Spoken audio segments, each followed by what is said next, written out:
પહેલાના પૂર્વ વક્તાએ સરસ સફળતાઓની યાદી આપી કે અત્યારે કેટલા બધા વ્યક્તિઓ ક્યાંક ક્યાંક પહોંચી ગયેલા છે, અહીંયા પહોંચ્યા છે, એમણે આ કર્યું છે. પણ મારી માટે તો સફળતા તમે અત્યારે શું પામી લીધો છે એ નહીં, પણ તમારી સફળતાના લીધે તમારા આજુબાજુના કેટલા વ્યક્તિઓ સફળ થાય છે ને એ પણ તમારી સફળતાનો જ આધાર છે.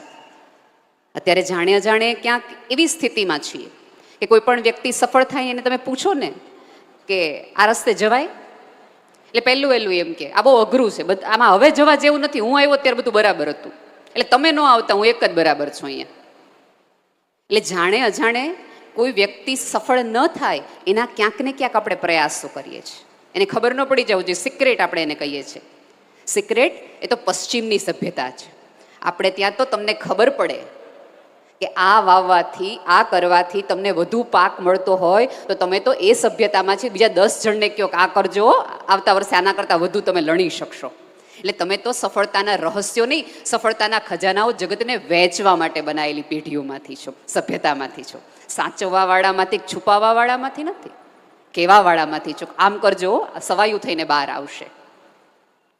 આખી વાત તમને શું લાગે છે? આખું આ મંદિર 26 વર્ષથી કાર્યરત છે, અચાનક કેમ એવો વિચાર આવે કે ભેગા થઈએ, મળીએ, સેલિબ્રેશન કરીએ, ખાલી ખાઓ પીઓ રાજ કરો વયા જાવ એટલો જ આશય છે? નહીં. ખબર પડે તમને બાજુમાં બેસાડ્યા છે એટલા માટે કે તમે માત્ર સ્ટેજ ઉપરના લોકોને જુઓ એમ નહીં, તમારી આજુબાજુવાળા લોકોને પણ જુઓ. એનો પહેરવેશ, એની રહેણીકેણી, એની વાતચીત, એના મુજારા તમે જોતા થાઓ, જેથી તમને ખબર પડે કે જે માણસ કહી નથી શકતો, જે માણસ બોલી નથી શકતો, એની અંદર ઘણું બધું ચાલે છે. દરેક વખતે સહાયની અરજીઓ આવે એવું જરૂરી નથી. અમુક સહાયની અરજીઓ આંખમાંથી માણાએ વાંચી લેવાની હોય. એ કામ તો અધિકારીઓ કરે, કાગળમાં લખેલું હોય ને વાંચી દે ને અધિકારીઓ કહેવાય, પણ આંખમાંથી વાંચી લે ને સંબંધીઓને સગા કહેવાય, એને વાલા કહેવાય. ગળાના ડુમાના અને અવાજની ધ્રુજારી ઉપરથી કહી દઈએ કે ખીચામાં ઘણું બધું હજી અઘરું પડે એમ છે, એને પોતાના કહેવાય. આવી આખી સભાઓનું આયોજન એ છે કે કોઈ પણ વ્યક્તિ જ્યારે એકલું પડે, મૂંઝાય, ત્યારે એને ખબર પડે. આંખ બંધ કરો, આજે તમે જ્યારે જાઓ ત્યારે ઊભા થાવ ત્યારે એક વસ્તી જોઈ લેજો. એટલે જ્યારે તમને ખોટા વિચાર આવે, જ્યારે તમને આપઘાતના વિચાર આવે, ત્યારે આ ચહેરાઓને યાદ કરજો કે હું છું ક્યાં એકલો, આટલી બધી સભ્યતાઓ મારી સાથે છે, મારા લોકો મારી સાથે છે. પણ હા, આમાંનો એક લોકો પણ એકબીજાની બાજુમાં ન આવે તો એ માણસોએ પોતે વિચાર કરી લેવાની જરૂર છે. ખરેખર આપણે એકબીજાની સાથે છીએ ખરા? ખરેખર આપણે એકબીજાની બાજુમાં રહેવાવાળા છીએ ખરા? અને મને તો હવે તો હું જ્યારે આવા મોટા સંમેલનોમાં જાઉં છું ત્યારે ઉપર બેઠેલા તમામ પુરુષોને એક વિનંતી કરીએ છીએ કે તમારા કામોમાં થોડી ભાગીદારી બહેનોને પણ આપો, થોડી જવાબદારી બહેનોની આપો. કારણ કે તમે આ કાર્યક્રમની ઓલમોસ્ટ તૈયારીઓ 1 વર્ષથી કરતા હશો, અને દરેક વ્યક્તિ આમાં આખા કાર્યક્રમમાં, ઉપક્રમમાં જોડાયેલા તમામ ભાઈઓ પોતાના ઘરનો સમય કાપીને, ચોરીને, કંઈકથી કરીને અહીંયા આખા ઉપક્રમને આપતા હશે. એટલે તમે બહેનોને રાખશો ને તો એક સૌથી મોટો પ્રશ્નનું નિરાકરણ તમારે આવી જાય. તમે તો રોજ ઉપડી જાઓ છો, ત્યાં 2 વાગ્યા સુધી કામ શું છે? તમારે ભજીયાની પાર્ટી જ કરવી છે ને ત્યાં જઈને, પણ ભજીયાની પાર્ટી તો રાત્રે 2 વાગે હોય, પહેલા સુધી હોય હું એટલે ઓલા હારે રાખ્યા હોય ને મહિનામાં એકવાર તો ખબર પડે કે ભજીયા 2 વાગે આવે અને ત્યારે ખાવાના હોય ન રહ્યા હોય, એટલું બધું કામ કર્યું હોય. એટલે થોડું બહેનોને પણ સાથે રાખવાનું રાખો. અને ભાઈઓને પણ વિનંતી છે, ઘરે જાઓ છો ને ત્યારે શું કરીને આવો છો ને એ થોડુંક કહેવાનું રાખો. આ તમે કહેતા નથી ને એટલે અમારે પૂછપૂછ કરવું પડે છે. તમે સીધી રીતે કહી દો તમને હું કામ માથું ખાઈએ ભાઈ તમારું? આ તમને 15 પ્રશ્નો કરીએ ત્યારે તમે એકના જવાબ આપો. એટલે અમને હવે નાનપણથી મગજમાં કરી ગયું છે કે તમને 15 પ્રશ્ન પૂછો ને ત્યારે તમે એકનો જવાબ આપવાના છે. એક પ્રશ્નનો જવાબ તમે નહીં આપો. એટલે પહેલા પ્રશ્નમાં તમે તાર શું કામ છે, બીજા પ્રશ્નમાં તમે એમ કહો તને શું ખબર પડે, ત્રીજા પ્રશ્ન એમ કે તારે હું એમાં લઈ લેવાનું, ચોથા પ્રશ્નમાં જ્યારે અમારો વોલ્યુમ બદલાય ત્યારે તમે અમને થોડુંક કહો કે તમને એમ થઈ જાય કે તમારા ઘરમાં ધરતીકંપ આવે એમ છે, તમારી ધરતી ધ્રુજી રહી એમ છે, ત્યારે તમે થોડુંક કહેવાનું રાખો. એના બદલે થોડું થોડું કયો ને. મને આપણી બધી જુદી પરંપરાઓ બહુ જ ગમે છે. મને બહુ જ એવું લાગે કે આપણા પૂર્વજોએ, આપણા વડવાઓએ બહુ જ સાયન્ટિફિકલી સામાજિક વિજ્ઞાન અને માણસના મગજનો વિચાર કરીને આખી પરંપરાઓ બનાવી હશે. બહેનોને પુરુષોની જમવામાં રાહ જોવાની છે અથવા એને રાહ જોવડાવવાની છે, એનો અર્થ એ નથી કે પુરુષ મહાન છે, સ્ત્રીનું કંઈ કામ નથી.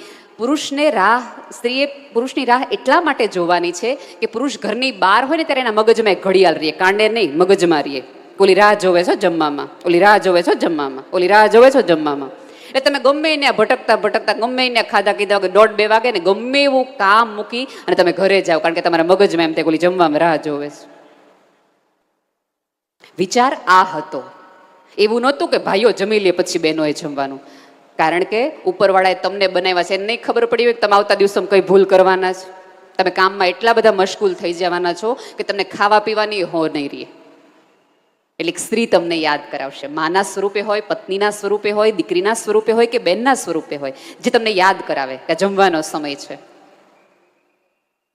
અને ક્યારેક ઘણી બધી વખત તમે કેટલી બધી વાર બહેનોને અમુક વાતો કરો માથાકૂટોની બધી, એટલે બહેનો એવું તમને સહજતાપૂર્વક એવું કહી દે કે એ બધું તમે ન્યા મૂકીને આવવાનું, ઓફિસમાં કપડાં લઈને ઘરે નહીં આવવાનું. એટલે તમારા અંદરથી તમને એવું થઈ જાય કે જોયું, હું આખો દિવસ આટલી કાળી મજૂરી કરું છું અને કંઈ પડી જ નથી, એવું સહેજે મનમાં થઈ જાય. એને મારો કકડાટ સાંભળવામાં રસ જ નથી.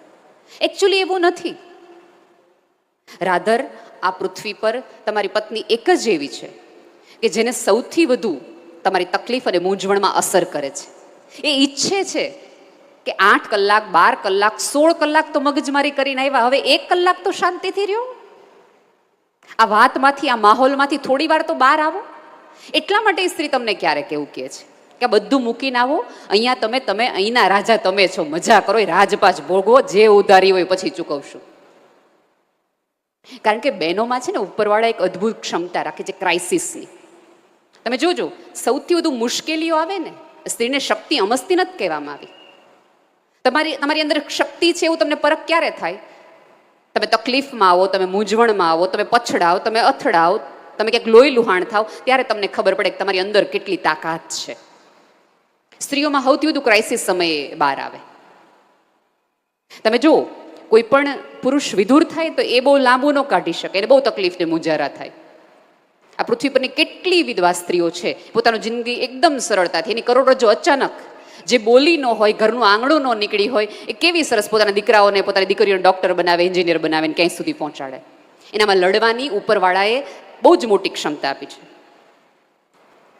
સ્મૃતિ ઈરાની એકવાર બહુ સરસ વાત કરી હતી કે એક હરિયાણાની એક સ્ત્રી હતી. હું સ્ત્રીની જે ક્ષમતાની વાત કરું છું એનું સન્માન કરવાનું. એટલે સ્મૃતિ ઈરાનીએ પૂછ્યું કે તમારા સન્માન વખતે હું શું વાત કરું, કે તમે શું કર્યું છે? ત્યારે એ સ્ત્રીએ સ્મૃતિ ઈરાનીને એવું કીધું હતું કે તમે મારો પરિચય આપો ને ત્યારે એ વાક્ય બોલજો કે આ એ માં છે કે જેણે પોતાની 4 કલાક, જેને એક દિવસે નહોતો થયો એવી દીકરીને મરવા મૂકી દીધી હતી. સ્મૃતિ ઈરાની કે આવું થોડો કોઈના સન્માન વખતે કોઈ સ્ત્રીનો થોડો આવો પરિચય મારે અપાય? એ કે ના, આ જ પરિચય આપજો જેથી ખબર પડે દરેક સ્ત્રીને કે તમને ઉપરવાળો એક સ્ત્રી બનાવીને મોકલે છે ત્યારે તમારી અંદર કેટલી ક્ષમતા છે. તો કે એ કઈ રીતે? એ કે મારે પહેલું, બીજું, ત્રીજું સંતાન દીકરી આવ્યું ત્યારે મારા ઘરનાઓએ એવું કીધું હતું, મારા પતિએ કહું ઘરે પાછી ન આવતી, આને લઈને તારે આવવાની હોય તો. એટલે કે મારા ભાઈએ મને એવું કીધું કે તારા સાસરાવાળાએ તો ના પાડી દીધી છે ને અમને તું પોસાય એમ નથી, આટલા બધા સંતાન સાથે તું અમને પોસાય એમ નથી. એટલે પછી મને મારી ભાભીએ એવી સલાહ આપી કે જો હજી તાજું જન્મેલું બાળક છે, ઠંડી આપણે ત્યાં બહુ પડે છે, એટલે ઝાડ નીચે મૂકી દે, ઠંડીમાં બાળકી મૃત્યુ પામશે અને સવારે તું બાજુમાં લઈને સૂઈ જજે ને એવું કહેજે કે ભાઈ મૃત્યુ પામી ગઈ, એટલે બીજી કોઈ તને પાપે નહીં લાગે ને કાંઈ નહીં થાય ને કાંઈ પૂછતા છે નહીં થાય અને બધા સમજી જશે, તું આરામથી તારા સાસરે પાછી જઈ શકીશ. ઓલી સ્ત્રી વિચારમાં આવે કે ક્યાં પાછું જવાની જગ્યા નથી, એટલે એ છોકરીને એ મૂકે છે ઝાડ નીચે અને આખી રાત એ માં પણ ઠંડીમાં બેસે છે અને ખુલ્લા શરીરે ઓલું તાજું જન્મેલી બાળકી પણ ત્યાં બેસે છે, ત્યાં સૂતી છે, રાહ જોવે છે સવાર પડવાની. શરીર સાવ લીલું પડવા માંડે છે, સવાર પડતા ઓલીને આંખ લાગી જાય છે માને, અને સવાર ઉઠીને જોવે છે કે હાલો હવે તો પતી ગયું હશે, કાં મૃત્યુ પામી હશે એ દીકરી. સવારે જાય છે તો એ છોકરી લીલી પડી ગઈ છે, પણ તોય શ્વાસ ચાલુ હોય છે. એના શ્વાસ ચાલુ હોય છે એટલે આમ અંદરથી એને એવું થાય છે કે જો એક દિવસની દીકરી પોતાના જીવન માટે, પોતાના શ્વાસ માટે પ્રકૃતિ સાથે લડી શકતી હોય તો હું તો 35 વર્ષની સ્ત્રી છું, મારી દીકરી માટે ન લડી શકું? એક કુદરતે એક છોકરીમાં, એક દિવસની છોકરીમાં જો આટલી ક્ષમતા મૂકી હોય તો હું તો 35 વર્ષની છું, મારામાં નો એટલી ક્ષમતા મૂકી હોય? આનું બહાર આવી એને લઈને, અને પતિને કીધું કે રખાય તો ઠીક છે, બાકી મને આને લડતા શીખવાડ્યું છે. એટલે તમે જ્યારે ક્રાઇસિસમાં હો ને ત્યારે સૌથી પહેલી જાણ તમારા પત્નીને કરો. પુરુષોની સૌથી મોટી તકલીફ જે કુદરતે એનામાં નાખી છે, અથવા તો અમારા પાલન પોષણમાં કોઈક એવી ભૂલ રહી ગઈ છે કે તમને એવું છે કે કોકને કહેશો ને એટલે તમે નબળા પુરવાર થશો. તમે રડશો તો કોક એમ કહેશે કે લે ભાઈ થઈને રડે છે. એટલે તમને રડવાનો અધિકાર નહીં, તમને હારવાનો અધિકાર નહીં, તમને તૂટવાનો અધિકાર નહીં, તમને નિષ્ફળ જવાનો અધિકાર નહીં. એટલે તમે સતત એક મોહરું પહેરીને રહ્યો, અને પછી ધીમે ધીમે એ મોહરું જ તમને મૂંઝારો આપે, કાં હાર્ટ બ્રેક થાય અને કાં માઇન્ડ સ્ટ્રોક થાય.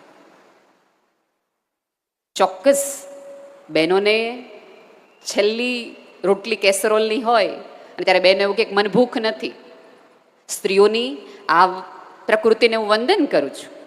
સાચી વાત છે કે અનેક અહીંયા બેઠેલી તમામ સ્ત્રીઓએ આ વાક્ય કીધું જ હોય કે છેલ્લી કેસરોલની રોટલી હોય તો એમ કે મારું જમવાનું પૂરું થઈ ગયું છે, મને ભૂખ નથી, વંદન. પણ સમાજમાં, કુટુંબમાં લગ્ન હોય, દિવાળીનો પ્રસંગ હોય, છેલ્લા જેના કડપડાની ખરીદી કરતા હોય એ પુરુષને પણ વંદન કરવાને લાયક જ છે. કારણ કે હંમેશા એ પહેલું વહેલું જોઈએ કોને શું શું જોઈએ છે.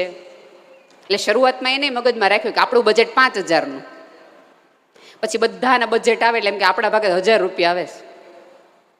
1000 રૂપિયામાં પછી એમ કે આપણે બેનને દેવાના, તો પછી પોતે એમ કે મને કપડાના કાંઈ એવા શોખ નથી, તમારા બધા બહેનો ને એવા હોય, બધા એને બધા જ પ્રકારના શોખ હોય. પણ પુરુષને પોતાના શોખ દબાવીને, જતા કરીને ઘરને રૂડું કરતા આવડે છે. અને તેમ છતાં આપણે બહુ પ્રેમથી કહી દઈએ ભાઈઓને કદર જ ક્યાં છે અમારી, આમ કેટલું કરીએ છીએ ઘર માટે. કદરની અપેક્ષા જેટલી સ્ત્રીઓને છે એટલી જ પુરુષોને છે, એટલી જ ઈચ્છા એમની છે. હા, એમની વાત અને વલણ એ છે કે ક્યાંક એમને એ વસ્તુ અભિવ્યક્ત કરતા નથી આવડતી, એમને શું જોઈએ છે એકચ્યુઅલી. એમને પણ થોડીક સમજવાની જરૂર છે. અહીંયા તમામ બેઠેલી બહેનો અને તમામ લોકો આપણે બધા એવા ઘરોમાંથી છીએ કે આપણે આજે શું જમવું એ ચિંતા કરવાની જ નથી, આપણે શું બનાવવું ને એ જ ચિંતા કરવાની છે. આ પૃથ્વી પર આજે કેટલા એવા લોકો છે કે જેને સાંજ પડે આ ચિંતા કરવાની છે કે મારે શું જમવું. કેટલા બધા લોકો એવા છે. અને અત્યારે સૌથી વધુ જે મારે વાતો કરવાની છે એ ક્યાંક ને ક્યાંક લગ્ન જીવનમાં સૌથી મોટી પ્રોબ્લેમ એ છે શંકા. સૌથી વધુ સ્ત્રીઓને જે પુરુષો માટે પડતી હોય છે શંકા, મોડા કેમ આવ્યા, ક્યાં ગયા હતા, શું કરતા હતા, કોનો ફોન આવ્યો, મને બતાવો તો, આ કોણ હતી, થી લઈને બ્લા બ્લા બ્લા, લિસ્ટની યાદી તૈયાર જ હોય. એવી તમામ સ્ત્રીઓને બે હાથ જોડીને વિનંતી છે, તમે જ્યારે જ્યારે શંકા કરો છો ને ત્યારે તમને વિશ્વાસ એ પુરુષમાં નહીં, તમારી જાત ઉપર નથી, તો જ તમને શંકા આવે, બાકી શંકા આવે જ નહીં.